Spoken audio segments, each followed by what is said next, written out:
नमस्कार विद्यार्थी मित्रांनो, MPSC एक्झाम गाईड या यूट्यूब चॅनलवर आपले सर्वांचे स्वागत आहे.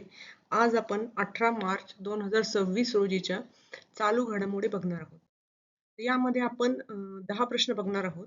तर मित्रांनो, हा व्हिडिओ तुम्ही शेवटपर्यंत बघा, कारण की शेवटी आपण प्रश्नांची 2 मिनिटांमध्ये रिव्हिजन करणार आहोत. यातील पहिला प्रश्न आहे, कोणत्या मराठी लेखकाच्या काळ्या निळ्या रेषा या आत्मकथेला 2026 चा साहित्य अकादमी पुरस्कार जाहीर झाला आहे मराठी लेखकाच्या आत्मकथेला. तर याचं योग्य उत्तर आहे राजू बाविस्कर. मराठी लेखक राजू बाविस्कर यांच्या काळ्या निळ्या रेषा या आत्मकथेला 2026 चा प्रतिष्ठित साहित्य अकादमी पुरस्कार जाहीर झाला आहे. या आत्मकथेत लेखकाने आपल्या आयुष्यातील अनुभव, सामाजिक वास्तव आणि संघर्षाचे चित्रण केले आहे. तर 1 लाख रुपयांच्या या पुरस्काराचे वितरण 31 मार्च 2026 रोजी नवी दिल्ली येथे होणार आहे. आणि पुरस्काराच्या परीक्षक मंडळामध्ये मंगला गोडबोले, नागोराव उटकर, राजन गवस यांचा समावेश होता. तर याचं योग्य उत्तर आहे राजू बाविस्कर. आणि आत्मकथेचं नाव आहे काळ्या निळ्या रेषा. तर हा एक तुम्ही महत्वाचा प्रश्न आहे, हा तुम्ही लक्षात ठेवा. पुढील प्रश्न बघू. BCCI नमन अवॉर्ड्स 2026 मध्ये पुरुष गटातील पॉली उमरीगर पुरस्कार कोणाला प्रदान करण्यात आला? तर याचं योग्य उत्तर आहे शुभमन गिल. पॉली उमरीगर पुरस्कार म्हणजे सर्वोत्कृष्ट आंतरराष्ट्रीय क्रिकेटपटू हा पुरस्कार. तर शुभमन गिल याला हा पुरस्कार मिळाला आहे. शुभमन गिल हा भारतीय कसोटी आणि वन डे संघाचा कर्णधार आहे. याला 2024-25 या वर्षासाठी पॉली उमरीगर पुरस्कार म्हणजेच सर्वोत्कृष्ट आंतरराष्ट्रीय क्रिकेटपटू म्हणून हा पुरस्कार मिळाला आहे. विशेष म्हणजे शुभमन गिलचा हा दुसऱ्यांदा हा पुरस्कार मिळाला आहे. या सोहळ्यात स्मृती मंधाना हिला सर्वोत्कृष्ट आंतरराष्ट्रीय महिला क्रिकेटपटू म्हणून गौरवण्यात आले आहे. तर स्मृती मंधाना हे नाव तुम्ही लक्षात ठेवा. स्मृती मंधाना हे सर्वोत्कृष्ट महिला आंतरराष्ट्रीय क्रिकेटपटू, तर शुभमन गिल हा पुरुष सर्वोत्कृष्ट आंतरराष्ट्रीय क्रिकेटपटू म्हणून यांना हा अवॉर्ड मिळाला आहे.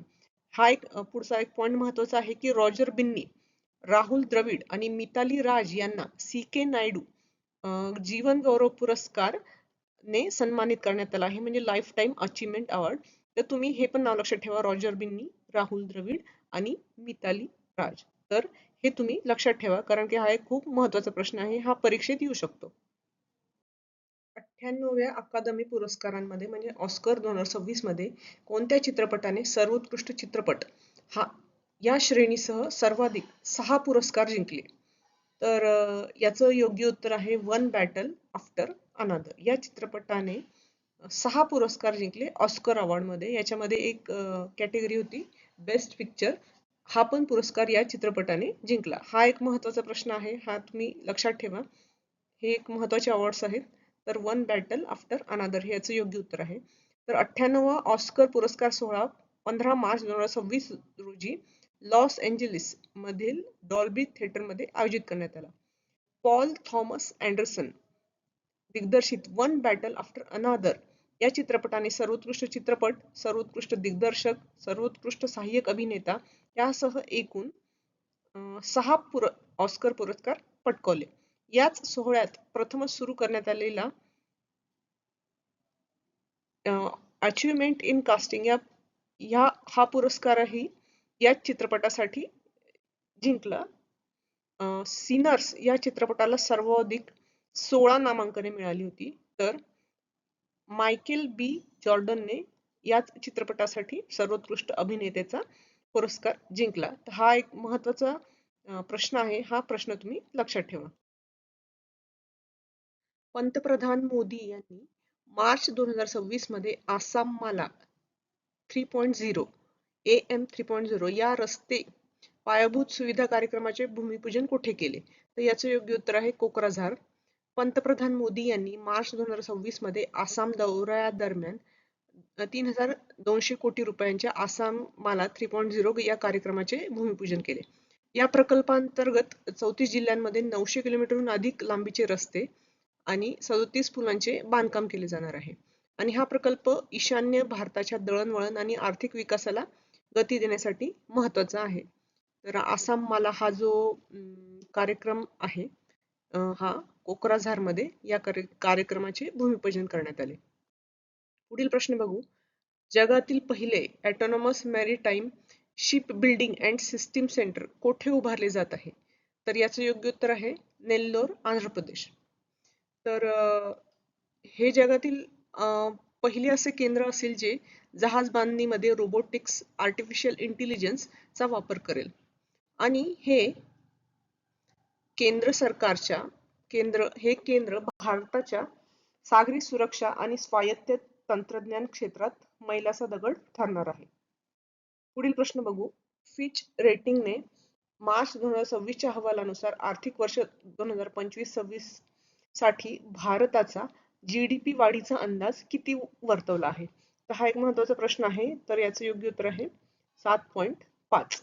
फिच रेटिंग्सने आपल्या ग्लोबल इकॉनॉमिक आउटलुक मध्ये भारताचा विकास दर 7.5 असा राहील असा अंदाज व्यक्त केला आहे. आर्थिक वर्ष 2026-27 साठी हा अंदाज 6.7 असा वर्तवण्यात आला आहे. पुढील प्रश्न बघू. मार्च 2026 मध्ये केंद्रीय मंत्री राजीव रंजन सिंह यांनी कोणत्या जिल्ह्यात 100 कोटी रुपयांच्या इंटिग्रेटेड ॲक्वा पार्क प्रकल्पाची घोषणा केली आहे? तर याचे योग्य उत्तर आहे अनंतनाग, जम्मू काश्मीर. जम्मू काश्मीर मधील अनंतनाग जिल्ह्यात 100 कोटी रुपयांचा इंटिग्रेटेड ॲक्वा पार्क प्रकल्प मंजूर करण्यात आला आहे. या प्रदेशातील मत्स्य व्यवसायाला आणि अर्थव्यवस्थेला चालना देणे हा यामागील उद्देश आहे.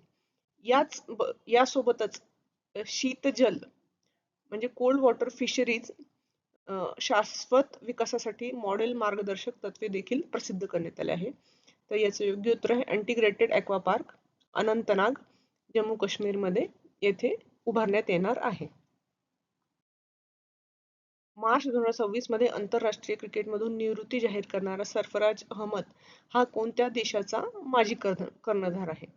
तर याचं योग्य उत्तर आहे पाकिस्तान. मार्च 2026 मध्ये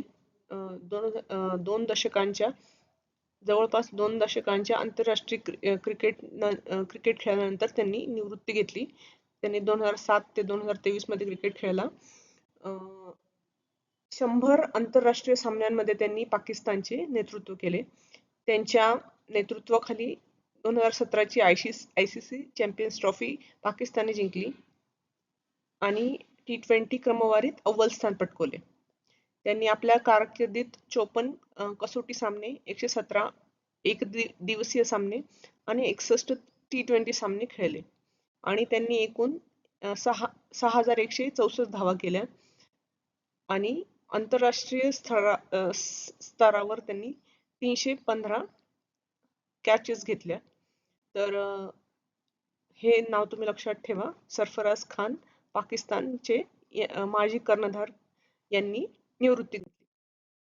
मार्च 2026 मध्ये भारताचा 94वा ग्रँड मास्टर कोण बनला आहे?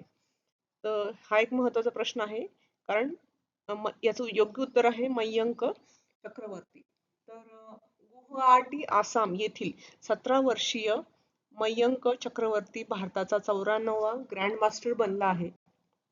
तो ईशान्य भारतातील पहिला ग्रँड मास्टर आहे. हे एक महत्त्वाचा पॉइंट आहे. त्यामुळे ईशान्य भारतातील पहिला ग्रँड मास्टर आहे हा. आणि स्वीडन मधील एका प्रतिष्ठित बुद्धिबळ स्पर्धेत त्यांनी हा मानाचा किताब मिळवला आहे.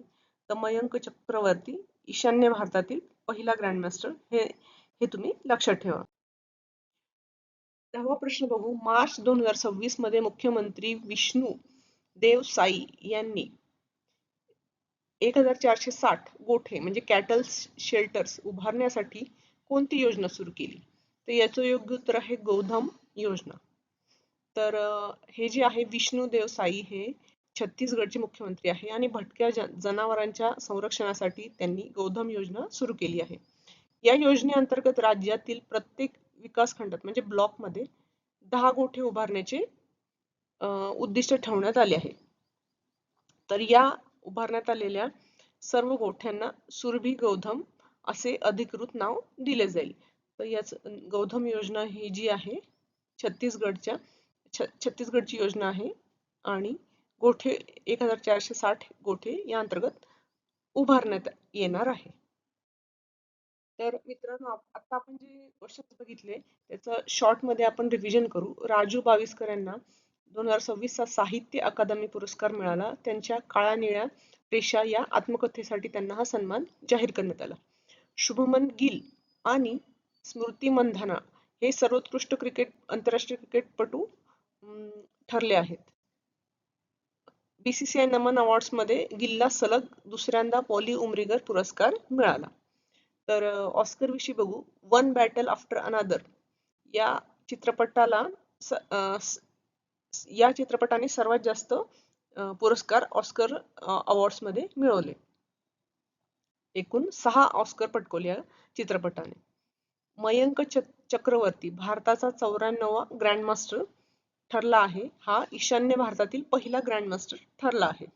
आसामवाला 3.0 आणि स्वायत्त जहाज बांधणी केंद्र हे मोदींनी आसाममध्ये सुरू केले आहे.